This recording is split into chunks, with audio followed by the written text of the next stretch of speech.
Hi students, అందరూ ఎలా ఉన్నారు? నేను మీ విష్ణువర్ధన్, మీరు చూస్తున్నారు స్మార్ట్ ఇన్ఫో. స్టూడెంట్స్, మీరు నీట్ 2024 అప్లికేషన్ ఫామ్ ఫిల్ చేసేటప్పుడు ప్రతి ఒక్కరికి మీ యొక్క క్వాలిఫైయింగ్ ఎగ్జామినేషన్ కోడ్ ఏంటి అని అయితే అడుగుతారు. సో అయితే మీరు అక్కడ ఏ కోడ్ ఫిల్ చేయాలి? ముఖ్యంగా మన Andhra Pradesh and Telangana students, intermediate ఇప్పుడు ప్రస్తుతం కంటిన్యూ చేస్తున్న వాళ్ళు, అయిపోయిన వాళ్ళు, లేకపోతే ఏదో ఒక డిగ్రీలో జాయిన్ అయిన వాళ్ళు, ప్రొఫెషనల్ కోర్సెస్లో జాయిన్ అయిపోయిన వాళ్ళు, సో అదర్ కంట్రీస్లో వాళ్ళ యొక్క ఇంటర్మీడియట్ కంప్లీట్ చేసిన వాళ్ళు, అసలు ఈ 1 to 7 కోడ్స్ యొక్క మీనింగ్ ఏంటి? సో ఈ కోడ్స్ గురించి ఇన్ డీటెయిల్డ్గా ఈ వీడియోలో చెప్తాను. సో ఈ వీడియోని మీరు స్కిప్ చేయకుండా చివరి వరకు చూడండి. సో మీకు ఈ క్వాలిఫైయింగ్ ఎగ్జామినేషన్ కోడ్స్ గురించి సో టోటల్గా మొత్తం అర్థమైతే అయిపోతుంది. సో లాస్ట్ ఇయర్తో కంపేర్ చేస్తే ఈ ఇయర్ కొన్ని కోడ్స్లో చేంజెస్ అయితే తీసుకొని వచ్చారు. సో నేను వాటిని ఇంక్లూడ్ చేసి ఈరోజు ఈ వీడియోలో చెప్తాను. అయితే ఫస్ట్ కోడ్ 1 ఎవరికంటే, మీరు ఇండియాలో మీరు ఎక్కడ చదివినా సరే, ఏ స్టేట్లో చదివినా సరే, ఇండియాలో ప్రస్తుతం మీ యొక్క ఇంటర్మీడియట్ అనేది మీరు క్లాస్ 12 చదువుతూ ఉంటే, ఓకేనా, అంటే ఇంటర్మీడియట్ సెకండ్ ఇయర్ కనుక మీరు ఇప్పుడు చదువుతూ ఉంటే, మీరు ఏ బోర్డు నుంచి అయినా ఇంటర్మీడియట్ కంప్లీట్ చేయండి. సిబిఎస్ఈ అయినా, ఐసిఎస్ఈ అయినా, ఆంధ్రప్రదేశ్ అయినా, తెలంగాణ అయినా, సో మిగతా ఏ స్టేట్ బోర్డు అయినా సరే, ఇండియాలో చదువుతూ ఉంటే క్లాస్ 12 ఇంకా మీది కంప్లీట్ అవ్వకుండా, ఇంకా మీరు బోర్డ్ ఎగ్జామ్స్ రాయలేదు కదా, ఇంటర్మీడియట్ ఎగ్జామ్స్ రాయలేదు కదా, రాస్తారు కదా, మీరు ఇంకా క్లాస్ 12 రిజల్ట్ అనేది ఇంకా రాలేదు కదా, ప్రస్తుతం ఎవరైతే క్లాస్ 12 చదువుతూ ఉండి వాళ్ళ యొక్క రిజల్ట్ కోసం వెయిట్ చేస్తూ ఉంటారో, వాళ్ళ యొక్క ఎగ్జామ్ ఇంటర్మీడియట్ ఎగ్జామ్స్ రాయబోతూ ఉంటారో, వాళ్ళు ఈ కోడ్ 1 యూజ్ చేయాలి. ఓకేనా, code 1 is for class 12 people. ఎవరైతే ఇంటర్మీడియట్ సెకండ్ ఇయర్ కానీ క్లాస్ 12 కానీ చదువుతూ ఉండి వాళ్ళ యొక్క బోర్డ్ ఎగ్జామ్స్ ఇంకా రాయకుండా ఉంటారో, ఒకవేళ రాసినా కూడా రిజల్ట్ కోసం వెయిట్ చేస్తూ ఉంటారో, వాళ్ళు ఈ కోడ్ 1 పెట్టాలి. ఓకేనా, ఫ్రెషర్స్ ఈ కోడ్ 1 పెట్టాలి. ఎవరైతే 2024లో వాళ్ళ యొక్క ఇంటర్మీడియట్ అనేది కంప్లీట్ అవ్వబోతుందో వాళ్ళు ఈ కోడ్ 1 పెట్టాలి.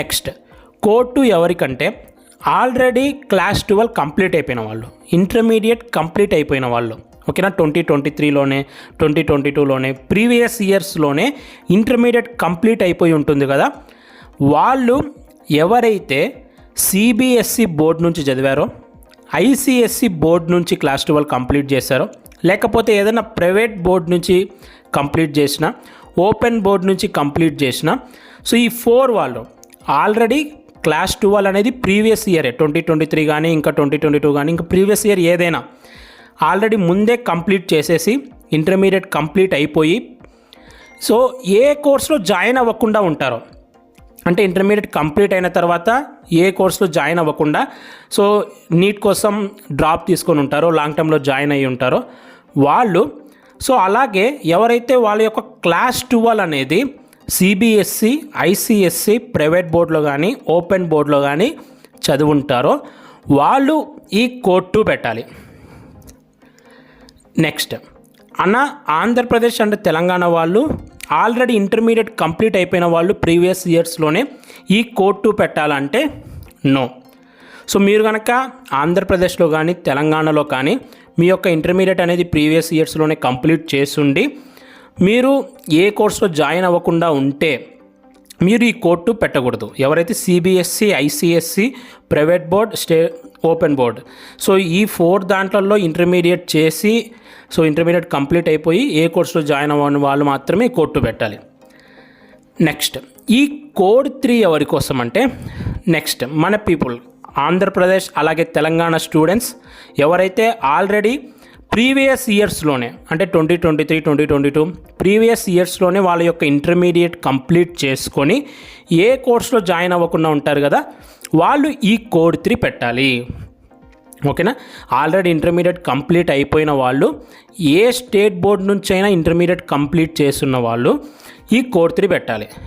ఓకేనా, సో ఎస్పెషల్గా మన ఆంధ్రప్రదేశ్ అండ్ తెలంగాణ స్టూడెంట్స్ ఎవరైతే క్లాస్ 12 ప్రజెంట్ ఇంకా చదువుతూ ఉన్నారో, ఎగ్జామ్స్ రాయబోతున్నారో, రిజల్ట్ కోసం వెయిట్ చేస్తున్నారో వాళ్ళు కోడ్ 1 పెట్టండి. ఆల్రెడీ ఇంటర్మీడియట్ కంప్లీట్ అయిపోయి సో నీట్ కోసం డ్రాప్ తీసుకొని ఉంటారు కదా, లాంగ్ టర్మ్ చేస్తూ ఉంటారు కదా, సో మీరు కోడ్ 3 పెట్టండి. ఓకేనా, సో మ్యాక్సిమం ఈ టాప్ 1, 2, 3లోనే సో అందరికీ ఆన్సర్స్ దొరికింటే. నెక్స్ట్ కోడ్ 4 ఎవరి కోసం అంటే, ఆల్రెడీ ఇంటర్మీడియట్ కంప్లీట్ అయిపోయి సో ఏదో ఒక కోర్సులో జాయిన్ అయ్యి ఉంటారు కదా, ప్రొఫెషనల్ కోర్సెస్లో లైక్ సో బీడిఎస్లో కానీ, ఆయుష్ కోర్సెస్లో కానీ, వెటర్నరీ కానీ, అగ్రికల్చర్ కానీ, సో ఇలాంటి కోర్సెస్లో జాయిన్ అయ్యి ఉంటారు కదా ప్రొఫెషనల్ కోర్సెస్లో, వాళ్ళు ఈ కోడ్ 4 అనేది పెట్టాలి.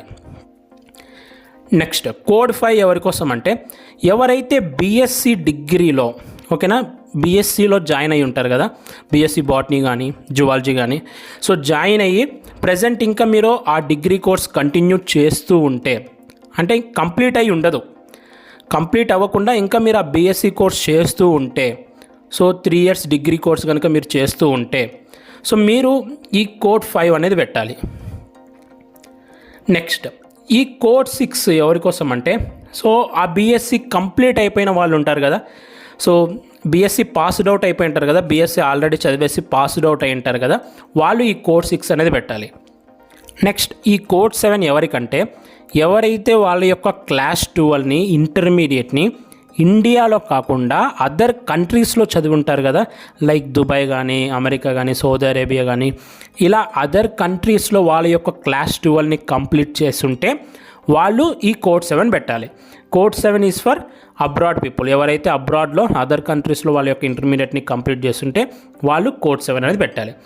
ఇది డీటెయిల్గా సో 1 to 7 కోర్స్ గురించి. సో మళ్ళీ చెప్తున్నాను, సో మీరు కనుక ఆంధ్రప్రదేశ్ అండ్ తెలంగాణ స్టేట్కి ఉంటే, ప్రజెంట్ మీరు మీ ఇంటర్మీడియట్ని చేస్తూ ఉంటే, ఇంటర్మీడియట్ సెకండ్ ఇయర్లో కనుక మీరు ఉంటే, సో ఇంకా మీరు ఎగ్జామ్ రాయకుండా రిజల్ట్ కోసం వెయిట్ చేస్తూ ఉంటే మీరు కోడ్ 1 పెట్టండి. అలా కాదన్నా మేము ఆల్రెడీ ప్రీవియస్ ఇయర్స్లోనే ఇంటర్మీడియట్ కంప్లీట్ చేసాము, ఏ కోర్సులో జాయిన్ అవ్వలేదు, నీట్ కోసం లాంగ్ టర్మ్ తీసుకుంటున్నాము అంటే కోడ్ 3 పెట్టండి. అలా కాదన్నా మేము వేరే కోర్సులో జాయిన్ అయ్యాము ప్రొఫెషనల్ కోర్సెస్లో, సో లైక్ బీడిఎస్, ఆయుష్, వెటర్నరీ, అగ్రికల్చర్, హార్టికల్చర్ ఇలా కోర్సెస్లో జాయిన్ అయ్యామన్నా బీఎస్సీ కాకుండా రిమైనింగ్ కోర్సెస్లో అంటే మీరు కోడ్ 4 పెట్టండి. సో మీరు అలా కాదన్నా బీఎస్సీ ప్రస్తుతం చేస్తున్నాము, మేము ఇంకా 3 years డిగ్రీ కోర్స్ చేస్తున్నాము అంటే కోడ్ 5 పెట్టండి. ఆల్రెడీ బీఎస్సీ కూడా కంప్లీట్ అయ్యింది అనుకుంటే కోడ్ 6 పెట్టండి. అదర్ కంట్రీస్లో మేము క్లాస్ 12 కంప్లీట్ చేసామంటే కోడ్ 7 పెట్టండి. సో ఇది టోటల్గా కోడ్స్ గురించి. సో మీ అందరికీ మొత్తం అన్ని డౌట్స్ క్లారిఫై అయ్యాయి అనుకుంటున్నాను 1 to 7 కోర్స్ గురించి. సో నీట్ అప్లికేషన్ ఫామ్ ఎలా ఫిల్ చేయాలి అనే దానికి సంబంధించి step by step explanation, each and every కాలంలో మీరు ఏ డీటెయిల్ ఫిల్ చేయాలో నేను సపరేట్గా ఇంకో వీడియో చేస్తాను. మీరు ఆ వీడియో మిస్ అవ్వకూడదు అనుకున్నా, నీట్ ఎగ్జామ్ గురించి ఫర్దర్గా ఏ వీడియోస్ మిస్ అవ్వకూడదు అనుకున్నా, కౌన్సిలింగ్కి సంబంధించి ఏ వీడియోస్ మిస్ అవ్వకూడదు అనుకున్నా, సో మీరు మెడికల్ కాలేజ్లో అడుగుపెట్టేంత వరకు ప్రతి వీడియో మన ఛానల్లో ఒక వీడియో రూపంలో వస్తుంది. మీరు ఆ వీడియోస్ మిస్ అవ్వకూడదు అనుకుంటే మన ఛానల్ని సబ్స్క్రైబ్ చేయండి. అలాగే మీకు వీడియో నచ్చితే లైక్ చేయండి. Thank you so much for watching. Have a great day.